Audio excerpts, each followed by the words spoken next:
Before we jump deep into this episode, a word of caution. It's a difficult tale to tell.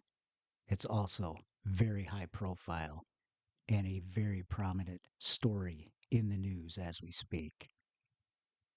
There's a private island in the Caribbean where the windows were mirrored, the staff was told not to look up, and the visitors were never asked to sign in. The man who owned it died in a jail cell, but his story didn't. Even in death, Jeffrey Epstein's shadow looms over the powerful. Presidents, celebrities, CEOs, royalty, intelligence agencies. He built a network of influence and a web of silence, and a system of abuse so elaborate some still struggle to believe it could have happened at all. But it did. And the question that has haunted this case from the beginning still lingers. Was Epstein a monster acting alone, or the front man for something darker?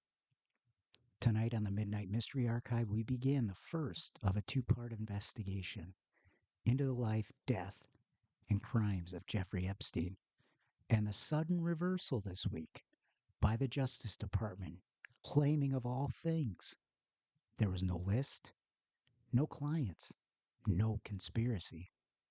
This is the story of Jeffrey Epstein.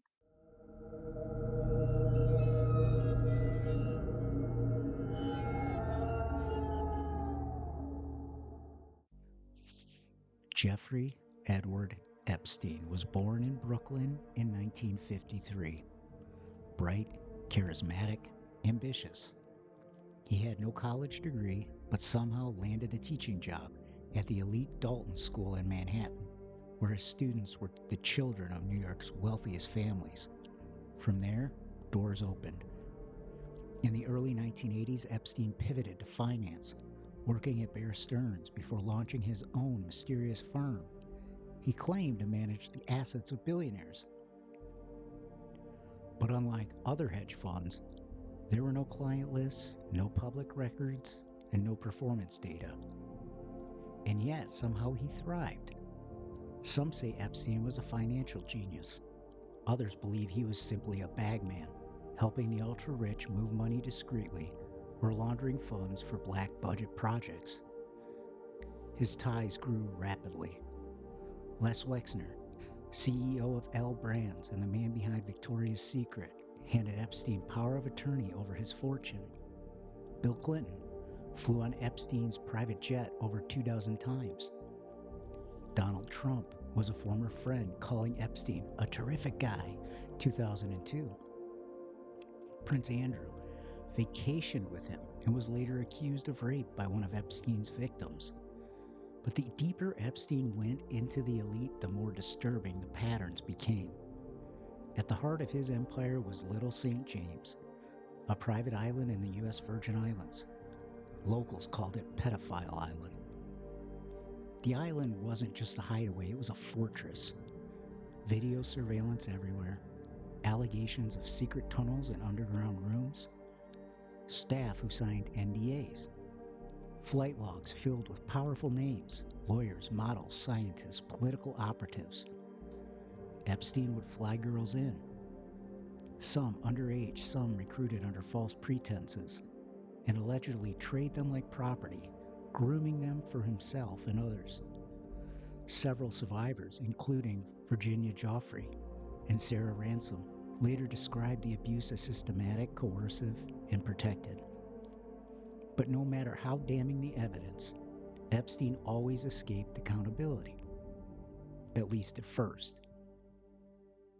In 2005, a young girl and her parents walked into the Palm Beach Police Department to report an encounter that would ultimately pull back the curtain on one of the most disturbing criminal networks in modern memory. The report triggered an investigation, and what authorities uncovered was troubling.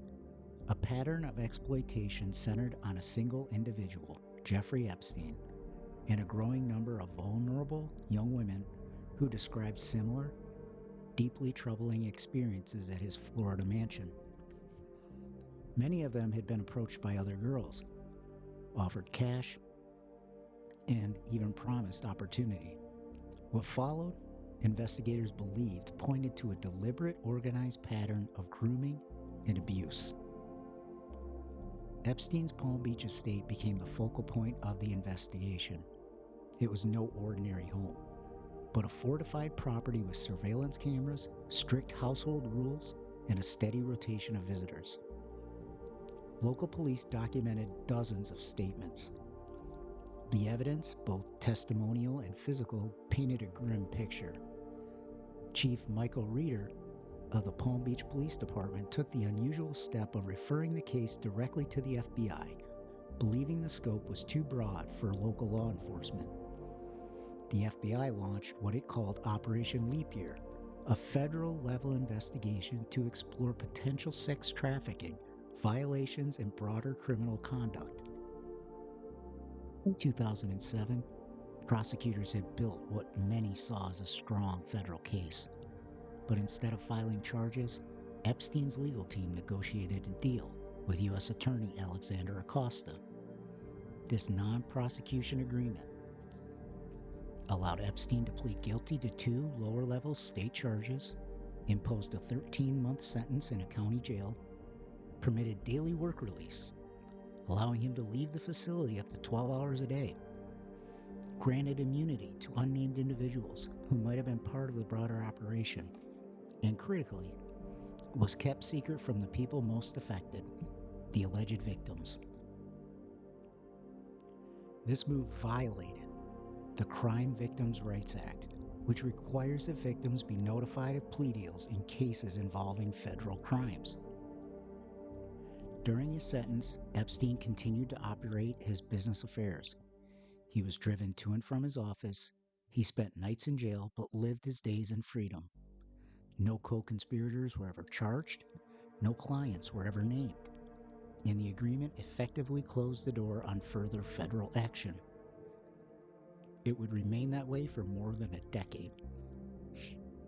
In 2018, the silence broke.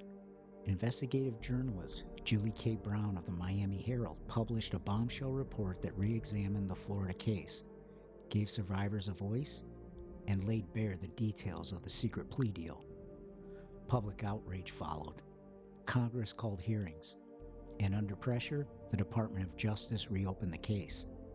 In July 2019, Jeffrey Epstein was arrested again, this time on federal charges related to trafficking and conspiracy, but he wouldn't face trial, because just 1 month later, he was found dead in his cell at the Metropolitan Correctional Center in Manhattan, and the questions that had long simmered about justice, secrecy, and who was being protected erupted. It was July 6, 2019. A private jet touched down at Teterboro Airport in New Jersey. On board was Jeffrey Epstein returning from Paris. He never made it home. Waiting on the tarmac were federal agents. Epstein was arrested, charged with sex trafficking of minors and conspiracy. The case was being handled by the Southern District of New York, a separate jurisdiction from Florida, with a new team of prosecutors and a stated commitment to transparency. This time, the public was watching, and very closely. Federal prosecutors revealed they had uncovered hundreds, possibly thousands of photographs, financial records, and corroborating testimony pointing to a years-long criminal enterprise. It wasn't just about what happened in Palm Beach. It was about New York, New Mexico, the U.S. Virgin Islands, and beyond. They called it a vast, systematic abuse network. Even more striking, prosecutors said they were still investigating Epstein's associates.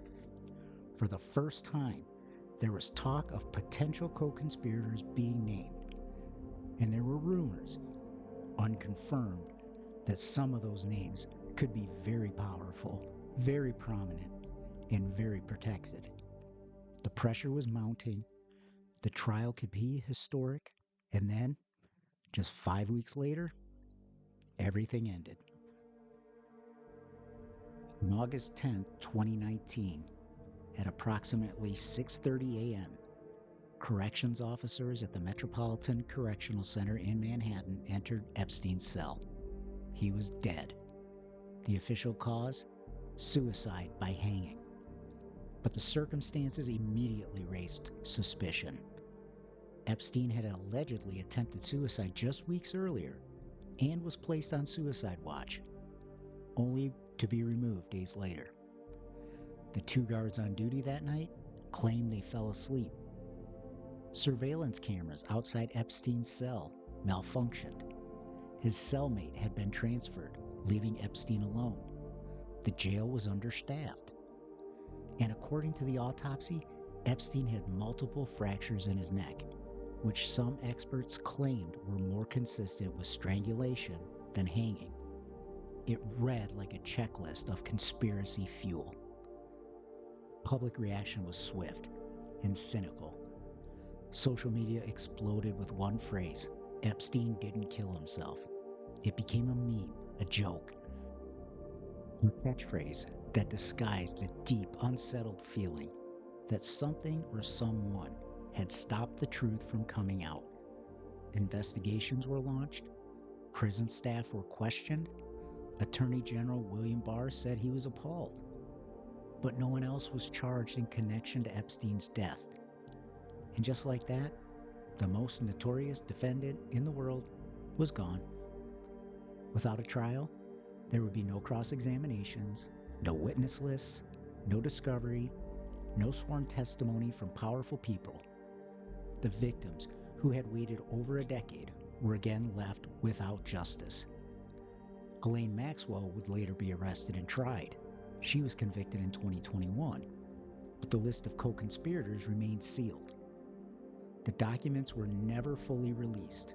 The full scope of Epstein's network, the names, the money, the favors, remained locked in silence. For years, the Epstein case became synonymous with one burning question: where is the client list? People believed, or desperately hoped, that somewhere sealed in court records or federal files was a ledger, a document, a truth. Because if Epstein was trafficking young women and girls, he wasn't the only one benefiting. He wasn't alone on the island. He was not flying solo on those private jets. The public wanted names. In 2023 and 2024, there were signals that something was coming. Several federal judges ordered portions of sealed files to be released.